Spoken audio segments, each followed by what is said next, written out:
In today's video, I'm going to teach you how to require name and last name together in Shopify step by step. This is really useful if you want cleaner customer data, fewer shipping issues, and more professional looking orders in your store. Let's start from your Shopify admin dashboard.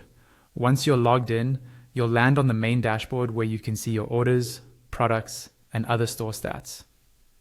From here, we're going to head into the area where you control your store's settings.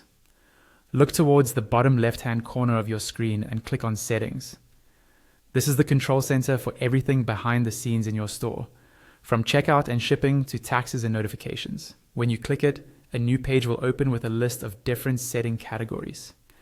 On this settings page, find and click on Checkout. Depending on your theme or Shopify updates, the wording might be Checkout or Checkout and Accounts, but the idea is the same. This section controls what your customers see and what they're required to fill out when they go through the checkout process. Once you're on the checkout settings page, scroll down until you see a section called Customer Information. Inside this area, look for a subsection labeled Full Name. This is where you can decide how names are collected at checkout. By default, Shopify might allow customers to enter just a single name, which can cause problems later when you need both a first and last name for invoices or shipping labels. Under the full name subsection, you'll see an option that says something like Require First and Last Name. Go ahead and click or select that option. What this does is make both the first name and last name fields mandatory whenever a customer checks out.